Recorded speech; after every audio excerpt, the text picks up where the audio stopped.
Salut et bienvenue sur Infomaniac. Alors là, je vais lancer une nouvelle série qui va traiter des modifieurs. Donc, pourquoi est-ce que je fais une série spécialement pour les modifieurs? Parce que les modifieurs sont des outils simples, mais très puissants, qui nous permettent de modéliser plus rapidement et plus facilement même. Donc, disons que si vous connaissez au moins 50% des modifieurs, vous pourrez plus facilement vous dire, tiens, je veux modéliser ça, et ben je vais utiliser ce modifieur-là pour faire ça. Les modifieurs sont vraiment très importants, donc je vais tous vous les présenter, ou presque. Donc dans l'ordre alphabétique, ils sont ici, hein, dans le panneau propriété, c'est l'onglet modifieur.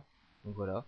Donc pour cette vidéo, j'ai commencé par le ray et puis on va continuer comme ça au fur et à mesure. Alors donc le modifieur array. Le modifieur array, en fait, je vais vous montrer comment ça fonctionne déjà. Vous allez comprendre. Donc on va le chercher. Donc modifieur array. Il va vous recréer. Je vais mettre en fil de fer pour bien voir. Donc c'est la touche Z. Il va vous dupliquer tout simplement votre objet sélectionné. Vous voyez. Enfin, c'est un peu plus que ça, mais vous allez voir. Donc là, dans count, j'ai le nombre de duplications, ouais. Donc je vais mettre 25 par exemple. Voilà. Et il me duplique 25 fois cet objet. Mais il me duplique pas de façon indépendante, hein. Si je me mets en mode edit, vous voyez, il n'y a qu'un objet que je peux éditer. Mais cet objet, tous les autres objets sont liés, ils dupliquent virtuellement si vous voulez. Donc voilà. La vraie force du modifier array, c'est pas tant le fait de dupliquer, la vraie force du modifier array, c'est ça. Le relative offset. Alors qu'est-ce que c'est que le relative offset? Ici, j'ai rien d'autre que les différents axes X, Y, Z. Je peux regarder en face pour me repérer. Donc là, on est à 1 sur l'axe X, vous allez comprendre. Si je rajoute, voilà. C'est le décalage entre chacune des copies. Voilà. Y et Z. Voilà. Alors ça, c'est très puissant parce que ça, évidemment, c'est animable. Donc on peut très bien se lancer dans le drôle d'animation comme ça. Vous voyez. On peut combiner deux axes pour faire les drôles de mouvements aussi. Mais le problème, c'est que comme c'est présenté ici, c'est-à-dire écrire à chaque fois le chiffre dans chacun des axes, c'est super fastidieux de pouvoir faire une animation.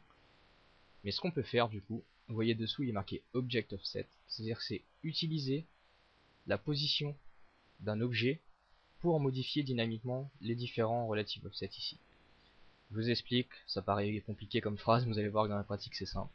Alors je vais ajouter un objet vide, donc empty. Je vais mettre un fil de fer pour pouvoir le voir, vous voyez, il est là-dedans.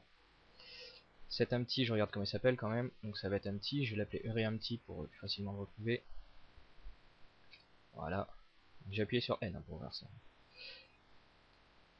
Et je vais donc sur mon cube, dans mon modifier array, je coche Object Offset, et dans Objet, je vais choisir array_empty. Voilà.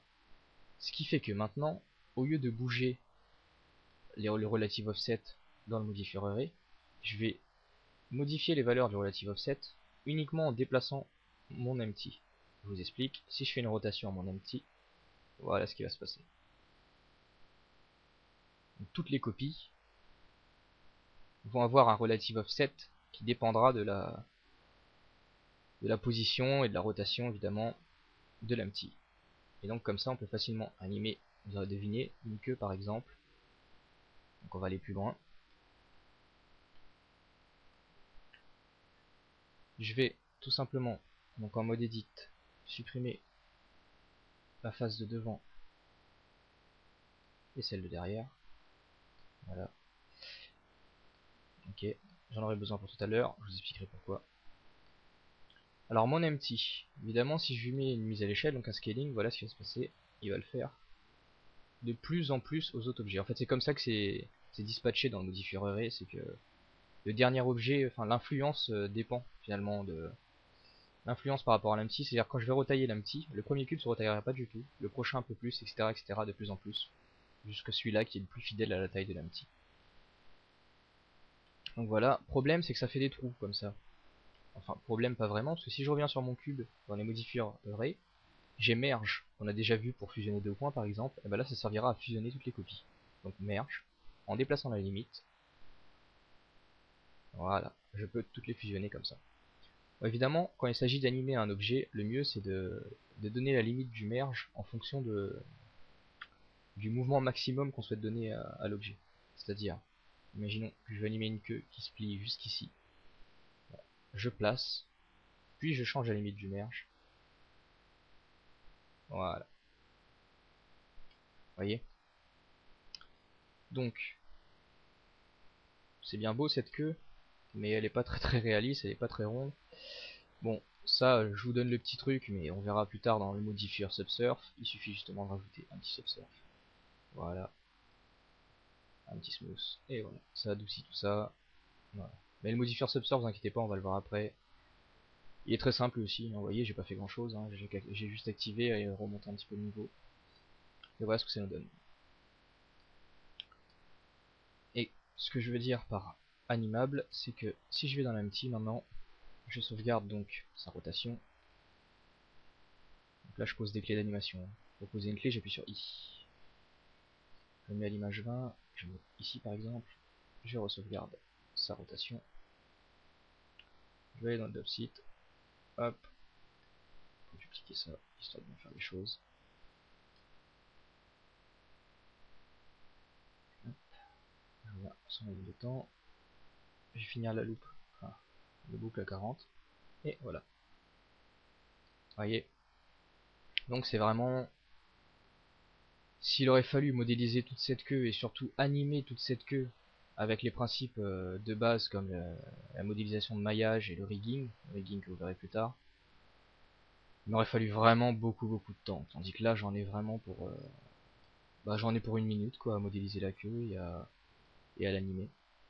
Dernière chose très intéressante avec le ray, attendez, j'arrête l'animation, c'est que maintenant que vu que ce sont des copies d'un seul objet, regardez, si je passe en mode edit, j'ai mon cube qui est toujours là, je peux extruder une face, hop, et faire par exemple simplement des pointes, comme si c'était une queue de dragon, vous voyez, qui seront sur chacune des faces évidemment. Voilà, hop, on va redire un peu bas. Voilà. Et ça va être pareil pour les matériaux, c'est-à-dire que tous les matériaux que je vais affecter à ce cube seront doublés. En fait, c'est vraiment des doubles virtuels du même cube, donc ça fonctionnera très bien. Pour une queue, vraiment, c'est le meilleur exemple pour le ray. Après, bon, il y a beaucoup d'utilités, comme pour faire des arcades en architecture, pour pas mal de choses, le ray est très utile. Après, c'est à vous de vous dire à quel moment vous aurez besoin de ce modifieur-là. Donc voilà pour le ray, donc comme vous avez vu, un outil assez puissant, enfin très puissant même, pas si compliqué que ça. Bon, quand même, la notion de relative offset, bon, il faut quand même comprendre.